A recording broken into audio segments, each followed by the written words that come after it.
Before beginning maintenance or cleaning procedures on the centrifuge, it is necessary to first close the inlet feed valve in order to prevent the flow of dirty coolant into the centrifuge. Then the centrifuge power switch, which is located on the operations panel, must be turned off.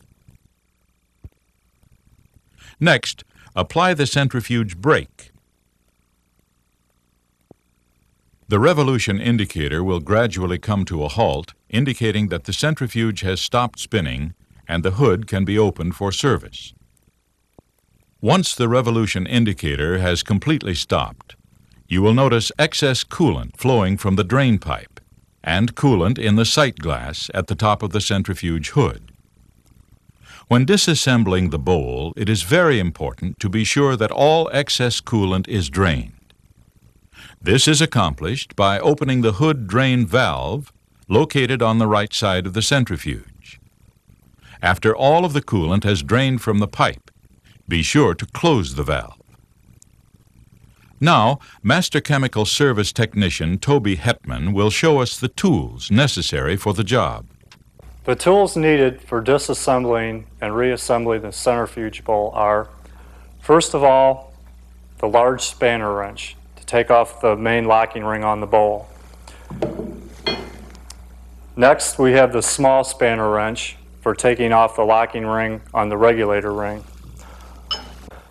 The next thing you will also need will be a rubber mallet or a heavy type hammer for loosening the locking rings and putting them back on. And then there is also the use of a 19 millimeter metric wrench and also a 13 millimeter metric wrench.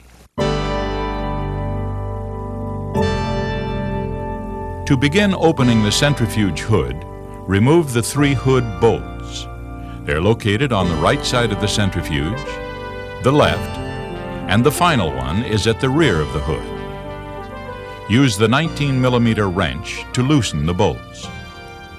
Then, continue to turn them by hand until they come to their stopping point. The bolts are mechanically retained in the hood in order to prevent losing them. After loosening the 3 hood bolts, raise the hood all of the way back.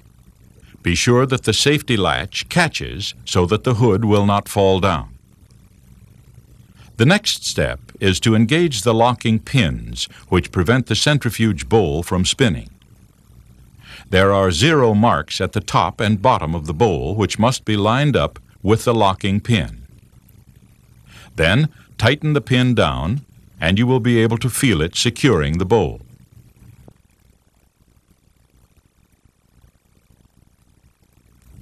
Also, be sure to tighten the locking pin located on the opposite side.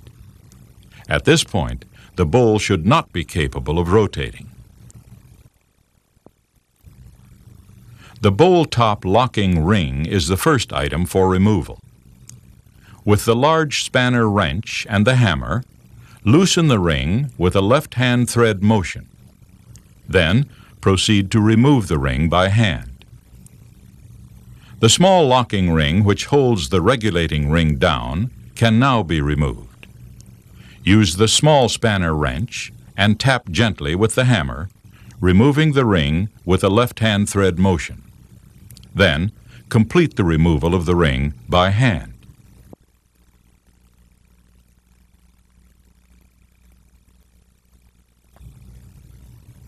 The regulator ring should then be removed for cleaning. When cleaning, be certain to remove all oil or sludge deposits on the inside surface. The next step is to lift the bowl top off. Here we must make certain that none of the passages on the top or the bottom are plugged. The passages can be cleaned using either air pressure or a pipe cleaner that will not scar the interior of the passageways. There is also an O-ring on the top surface and a larger one along the circumference of the bottom. Periodically, run your finger around both of these to make sure there is no sludge or gouges on them.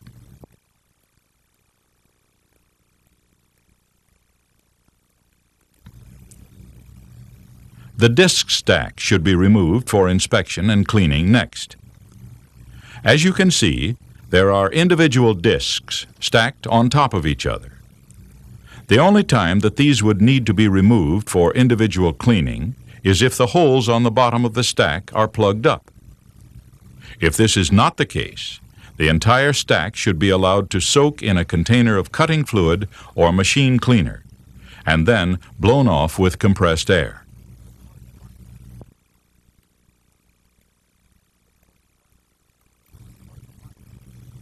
The sludge liner should be removed next. A replacement sludge liner is sent with each Centrifuge spare parts kit.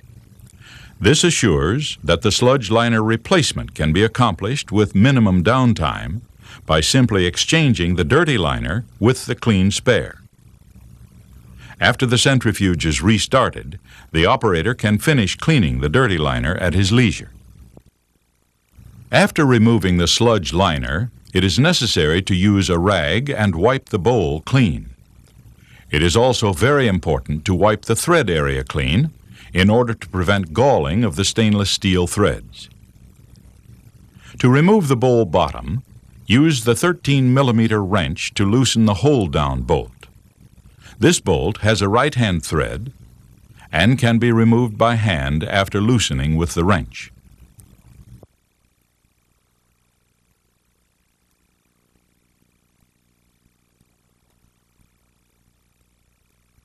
The bowl bottom sits on a vertical tapered shaft and can be removed with the use of this large bolt, which pulls the bowl from the tapered shaft. Tighten the bolt first by hand and then use a pair of channel locks to gradually turn the bolt approximately 1/4 of a turn in order to break the bowl loose from the shaft. Once this is done, loosen both of the locking pins in order to facilitate removal of the bowl from the frame. Then, further tighten the puller bolt down into the bowl until you can lift the bowl up from the shaft. Inside the bowl bottom, there are 4 drain ports which allow fluid to drain from the bowl. These ports should be unplugged, and then the entire bowl can be washed in the cleaning solution. Finally, an inspection is necessary of the area where the shaft seats against the bowl. Back inside the centrifuge housing, an inspection should be made of the frame drain area to make sure it is not clogged. The surface in here should also be wiped clean. The next item for inspection is the vertical shaft itself. It should be cleaned to make sure that no chips or other materials are there when the bowl is placed back onto the shaft. This spindle cap, which fits on the shaft, is here to prevent coolant from seeping down through the bearings into the gear case. If it is necessary to remove the cap, always make sure that the plastic keyway fits back into the groove on the shaft. The cap should then be fit securely back onto the shaft. These 3 seals also need to be checked to be sure that they are in good condition and seated properly. Quite often, when lifting the hood, there may be a lot of suction, which may have caused one of the seals to adhere to the hood. So it is necessary to make sure that the seals are in their proper location. It's also a good idea to check the main hood seal located here and replace it if excessively worn. There is also a hood seal in the top of the hood that must be checked periodically. Grasp the seal and attempt to rotate it. It should not move significantly. After a long period of time, the seal will tend to stretch out and will have a lot of play in it. In order to replace this hood seal, it is necessary to lower the hood and remove these 4 Allen screws. The hood top should then come off easily. To remove the seal, reach in with your fingers and pull upward on it. It fits snugly around the lip of the housing. To install the new seal, start it at one point and then work your fingers around the circumference until it's securely in place. Then, reinstall the centrifuge hood top, making sure to line up the holes for the Allen screws and then tighten them securely. After all of the inspections are completed and the cleaning is done, the centrifuge bowl can be reinstalled. The bowl bottom is the first item for installation. With the puller bolt in place, carefully seat the bowl on the tapered shaft. Then, loosen the puller bolt and the bowl will bottom out on the shaft. Next, rotate the bowl so that the 0 mark on the keyway lines up with the locking pin, which you can then tighten down into the bowl. And of course, tighten the other pin also, so that the bowl will not move. The hold-down bolt should then be screwed back into the shaft. It should be hand-tightened with the 13mm wrench. Installation of the clean sludge liner is next. Be sure that the liner is seated firmly on the bowl bottom. The disc stack is the next part to be installed. As we saw earlier, there is a 0 on this keyway, as well as on the top of the disc stack. Also, at the bottom of the disc stack, there is a locating pin. Place the stack over the shaft and turn slowly until the zeros line up and the stack bottoms out. At this point, the bowl top can now be reinstalled. The bowl top also has a 0 stamped on it, as well as a slot in the edge of the rim. The 0 mark and the slot will line up with the keyway on the bowl. Place the bowl top over the disc stack and rotate it until it seats itself over the keyway. Again, it is essential that these threads are clean and that there is no sludge or grit inside them. Before reinstalling the locking ring, make sure that there is a thin layer of either medium-weight grease or never-seez here on the top surface of the bowl top, as well as the thread area. Additionally, be sure to grease the locking ring threads and this surface here inside the ring. Then, carefully rotate the locking ring into place by hand using a left-hand thread motion. Use the spanner wrench to further hand-tighten the ring until the zeros are within 1/2 inch of each other. At this point, use the hammer to tap the spanner wrench in order to bring the zeros together. Then, remove the spanner wrench from the ring. The final 2 pieces to be installed back on the bowl are the regulator ring and the small locking ring. The regulator ring can be placed over the bowl top and will only fit one way, as shown. Also, it's a good idea to put a thin layer of grease on the threads of this small locking ring. This particular ring does not have a 0 mark stamped on it. Proceed by hand-tightening the ring onto the threads with a left-hand motion. Then, use the small spanner wrench to further tighten by hand.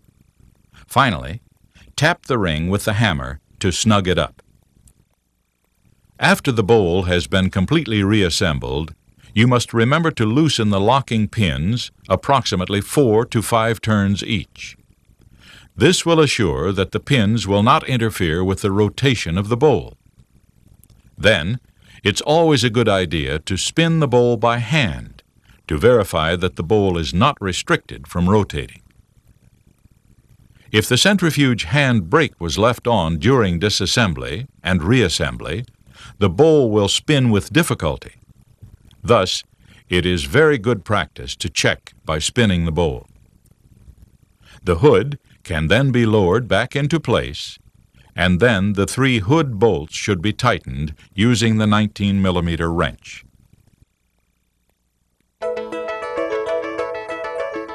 One of the routine maintenance procedures for the centrifuge is the changing of the gear case oil. This should be done after the first 250 hours on a new centrifuge, which is the break-in period, and then every 1,000 hours thereafter. There is an hour meter for the centrifuge on the operations panel. To accomplish this maintenance procedure, you simply remove the 1-inch drain plug and allow 1 liter of the oil, approximately 1 quart, to drain out.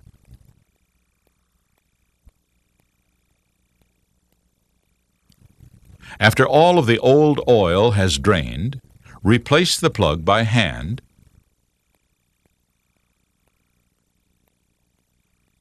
Then, tighten with the 1-inch wrench until the plug is good and snug.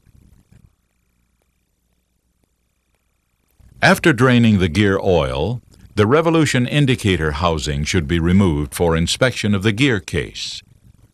There are 3 13mm bolts which must be removed. The purpose of the inspection is to make sure that there are no metallic fines or unusual wear in the gear case. The next step is to remove the old housing gasket. This may be reused if it is in good condition, or replaced with a new gasket from the spare parts kit. An inspection of the gear chambers should be made with every oil change. However, a replacement of the gears and bearings seldom is necessary and may not need to be done until approximately 16,000 hours of operation. After inspection, replace the housing and tighten the 3 bolts. The lubricating oil for the centrifuge has properties specified by Westfalia. When the gear oil sent with the centrifuge is used up, we highly recommend that you reorder the same oil from Centrifuge or your local distributor.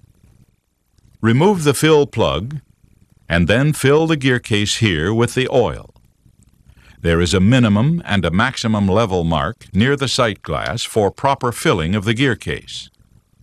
You should fill the gear case to the maximum line, being careful not to exceed that level. After the oil level is correct, reinstall the filler plug, and the process is complete. Approximately every 4,000 hours or at least once a year, an inspection of the drive clutch lining should be made. An inspection should also be done immediately if there is excessive motor noise when the centrifuge starts up or as it is coming up to speed. This is accomplished by using the 19mm wrench to remove the 4 nuts which hold the motor securely to the frame.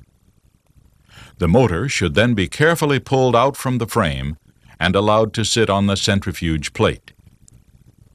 It is important to note when inspecting the clutch linings that the lining is not worn down to the rivet. If so, these can be replaced with the clutch linings that are in the spare parts kit. If not, they can be touched up by using emery cloth before replacement. Before replacement, it is very important first to make sure that the clutches are evenly spaced around the clutch driver. The number of clutches normally used for this unit is 3. It is also very important that the clutches be placed into the clutch driver properly. When looking at the end of the shaft, the clutches should be placed at the right of the tab which holds it into the clutch driver. In this manner, the clutches are pushed, not pulled. To facilitate the installation of the clutches and the driver into the frame, a rubber band should be used to hold the clutches in place during installation. Before replacing the clutch driver and motor back onto the frame, an inspection of the clutch drum should be made. If excessive scoring or wear has taken place, contact your local Master Chemical District Manager for further recommendations. Next, the motor should be placed back into the frame and fastened securely. When the motor is started up, the rubber band will break and the unit will function properly. Regularly scheduled cleaning and maintenance will assure the maximum performance and extended life of the centrifuge on the XYBEX 1000 coolant recycling system. If you need any further information, please contact your local Master Chemical District Manager.